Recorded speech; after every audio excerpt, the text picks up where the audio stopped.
T-Man 978 Chill Review. Hello everybody, T-Man 978 reviewing Bad Cube's Wardog. Wardog is an awesome looking tank, isn't he? But before we get into him, get out of here. He came with this card right here that represents the old school look of Masterpiece cards. Look at that. On this side, we have what are they called? They are called tech specs. Brain farts. Now we have this more modern comic book art card right here with English tech specs and his bio right there. So get a good look at that. He has this nice little booklet that has awesome pictures in it, just like Sun Surge. They tell you everything he comes with, even though they only have one bio card right there. And you get other little pictures and details and whatnot. They have like some proto images and whatnot right here, which is cool. And then you see stuff referencing, I believe this was Fall of Cybertron or something. But there's another picture in here. Where is it? This representing that King Arthur episode on G1. It also comes with this nice little poster right here. Let's pull that out. Isn't that awesome? Let's focus camera. There you go. And the box. It's basically bland and boring. It's minimal. I mean, I like the coloring, the way they do the Bad Cube thing. Nothing on the bottom. And they have this on the back, and they have a very important message right here in red. I'm not sure if you're going to be able to read that, but they don't hold any responsibility for you damaging this thing. And they put that on here for a good reason, because there is a part on here you can't help but break. So they're covering their own ass. So now that we got that stuff out of the way, let's bring Wardog back out here. And he does have Reprolabels. Let me make sure I say that. So any of these markings, like the Autobot symbols and this marking right there, it says straight up Warpath on there, which this guy is supposed to be a masterpiece. Well, I'll get him to robot mode and you be the judge of what you think as far as him being a masterpiece. But he is, I can't even call him a masterpiece scaled Warpath. But he is a figure that would look nice with your masterpiece figures. Looks like this, everything's covered.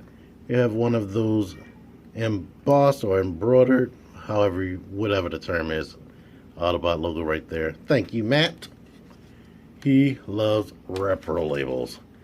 And we have this stuff right here. One important thing you need to know about this figure: it has treads, but it has no wheels at all. So it doesn't roll, it slides on this glass surface that I have right here. And the turret does rotate on a soft ratchet. So it could be like this if you want, or whatever. I mean, it can hinge up a tiny bit and hinge down.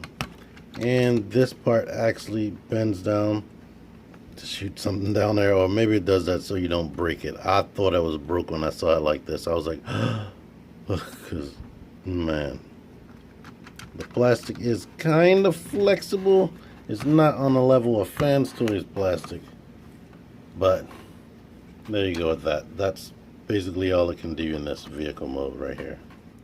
And for comparison, here's my comparison slave right there. Right there. You ever heard of HM slaves on Pokemon? He's permanently stuck in vehicle mode. Anywho, let's get to this transformation. Pray for me. I asked you guys to do that. I don't think you do. You don't really pray for me, do you? Transformation. I'm going to try to stick to the instruction manual as much as possible. What they want you to do is, they want you to pull that to the side. They want you to pull this to the side right there. Then they want you to pull this up right here. Get on up. Get on out of there. Come on. Don't be scared. Get on out of there. Next, they want you to pull. What do they want? Loosen this up. Untab. It's tabbed underneath of this little canopy hatch thingamabob. Come on, get the heck out of here. Don't make this video longer than it has to be. Come on. Separate that, because they're tabbed under here. In there. Start pulling at this, revealing the hidden gun. And now it was tabbed onto these and held on by this. Pull that off. Get that to the side. Okay, what next? Now you're supposed to lift this forward. It's held in by two little tabs right there. I figured you... Let me shut up and keep on going. After you do that, it's hinged right here and here. Untab that on both sides. Okay. Now, lift this up. Now that it's unhinged on both sides. Lift it up like that. Detach here on both sides. Go ahead and completely detach this and lift this up right here. Now untab these treads from back here and untab the treads back here. This is going to look like a mess no matter what I do. Whoever designed this needs an award because it's almost like a Bay movie Transformer where it explodes into a bunch of panels and then reforms. Now you're supposed to lift this up right here. Easier said than done. Okay, lift that up and then bring it forward, because that's the elbow there.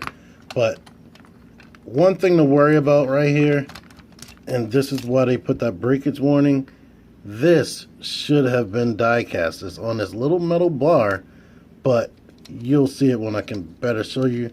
Well, no, let me show you now. These are actually like cracked. They were stressed and now they're cracked. Well, they were already cracked when I got it, to be honest. But you have to worry about that, so be careful. And it kind of sort of seems like they're in a booklet.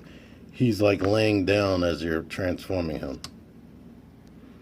So I did the other side. Now you rotate this inward, the treads inward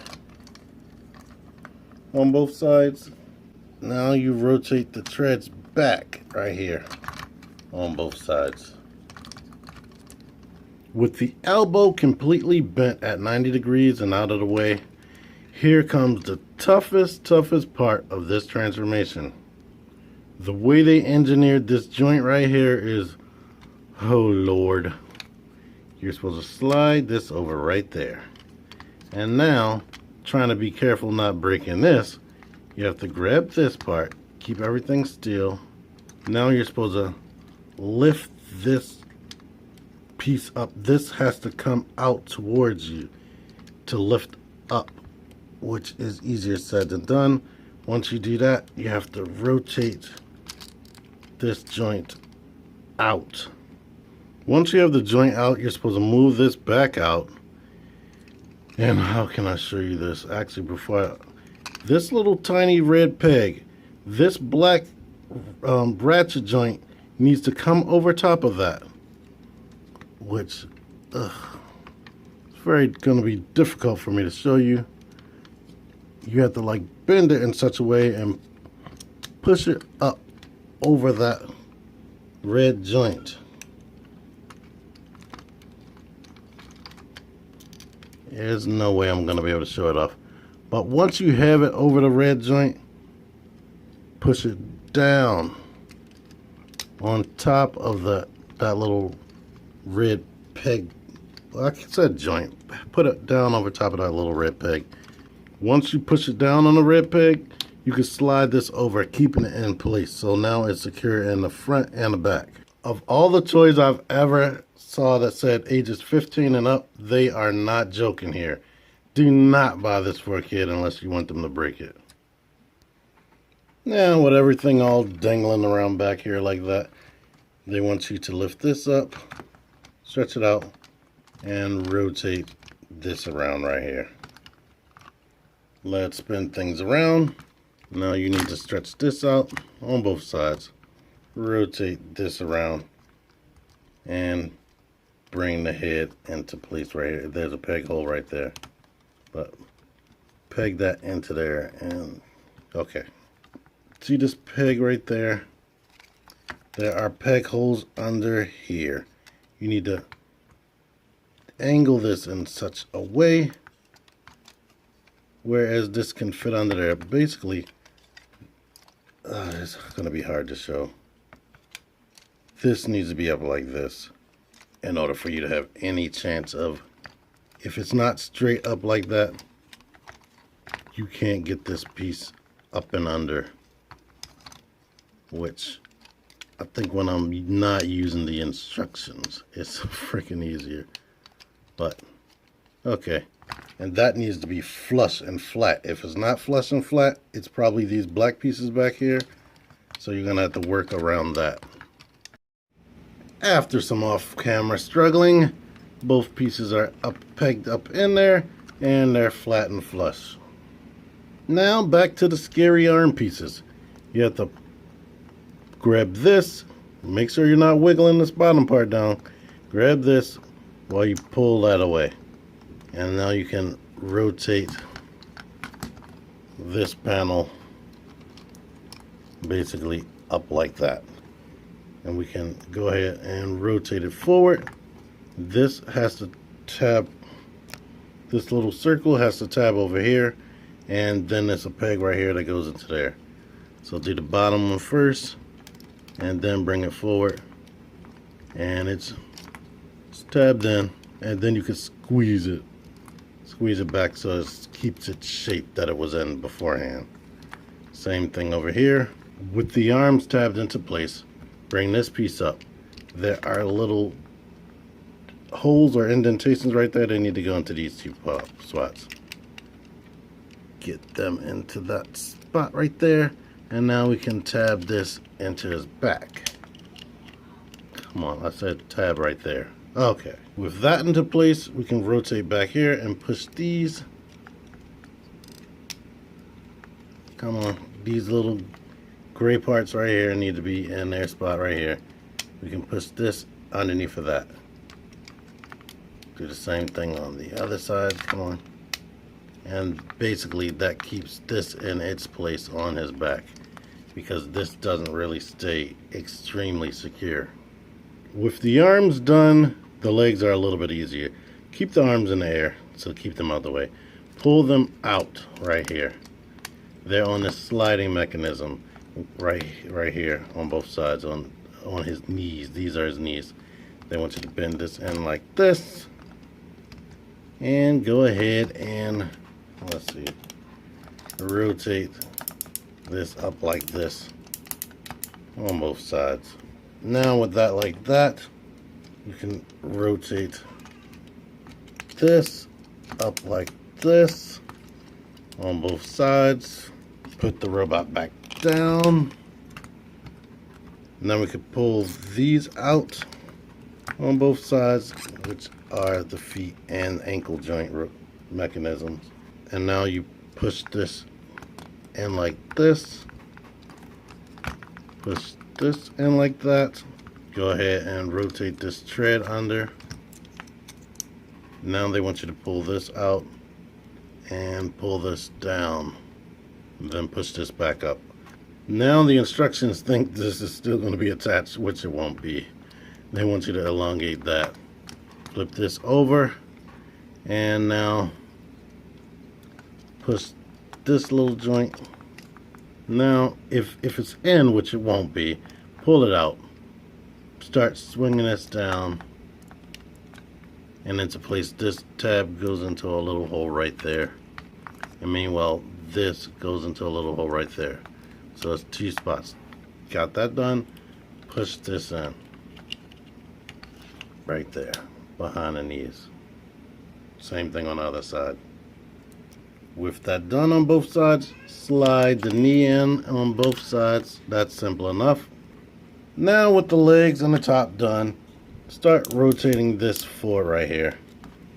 Bring these two hooks right here, the black parts. Oh yeah, move this crotch out of the way. But hook this in on the back first. And then bring the crotch into place. And basically, once you put his ankles how you want them to be, he's freaking done. Kablow! Wardog is a tank of a robot. I mean, he is a one-bot army. Like, the Autobots don't need to send anybody else out there. Just send him. He just looks so armored and tough. Like, he just looks so big and strong, which I really, really like. And now that you look at him, you can decide whether you want him to be in your Masterpiece collection or not. Yeah, I really like this dude. Sorry for the weird jump cuts, if there are any, depending on how I edit this, but this is what he looks like. I mean, he's like a freaking tank. Like, no real hollowness or any of that, besides maybe behind the arms where the joint is, but everything's covered. I mean, you can see in there a little bit, but he is nice. But my only complaint is with a lot of tank type characters tend to have this problem. His elbows are really short. I mean, he is proportionate when you bring that all the way down, but it's sort of like when you bring that up, the forearm always gets swallowed up. I always hate that. Let's get a close-up on his face. His nice glistening blue paint on his eyes. And he has that silver face. So yeah, this is what the back of his head looks like. It's always stored into this, so that's why it looks like that on the back, basically. Which kind of, I'm going to be honest, looks a little bit incomplete. But let's get into his articulation. Unfortunately, even though he has those ratchets under here that we were messing with, he has ball joints right here, so that can go up like that.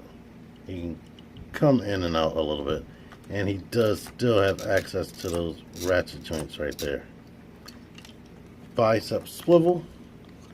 He has a double jointed elbow. It's two joints, but he ain't bending at those two joints. It's mostly for transformation. Wrist rotates. Waist rotates. Universal joints on the ratchet. I mean, it goes out this much, is bumping due to the way it's molded. You can kick forward a lot. You can kick all the way back, really. He has this thigh swivel right there. He has these soft ratcheted knees. And the ankles, good lord, just like Sun Surge. Let's see. You can elongate them. They're on like a hinge right there, a hinge right here, a ball joint at the bottom. So the ball joint can bend all the way in, and it can actually bend out. And of course he can put his leg all the way forward right here. Like, let's get him standing straight so you can see. But he can crunch forward like that on his ankle, and of course go all the way back. So this thing is super posable. Let's get his accessories. This is the weapon emplacement that he had underneath his tank. Basically, this is pegged into two holes right there. There go the pegs right there. And this is now a shield. You're supposed to push these down right here to make that into the shield. Getting this in his hand is rather difficult. Open up his hand. It's best if you push this forward like that.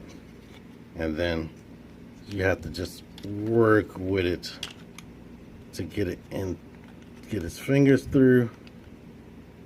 Come on, I don't remember it being this hard. Jeez, come on. Get in there. But it's sort of like the Fans Toys Insecticons, where you have to get the fingers in there and then wrap this under, and that forces his fingers to close. And now you can go ahead and open this back up. The gun, this is the top. Simple enough to get it in there. Same deal. Try to like shove it into his hand, and then it forces the hand to shut. But I like the way that is. It's sort of like he's holding a gun, and it's sort of like his hand is now a gun. It can rotate to the side. So maybe you can use that in poses for some reason, but I like this gun. It's nice, it's solid, it's hefty. It's not like other people's weapons where it's like really light and hollow. It is definitely a solid piece. Of course, he still has this. This doesn't push in. The ball joint is a little bit loose, but this is secondhand, but I can imagine it is a ball joint. Ball joints get loose, and this shield is heavy. So depending on how you pose them, you can finagle and have him holding that shield up. But I'm guessing floor polish would help. I haven't done it yet, but I will do that. And there's one more thing he can do with this shield.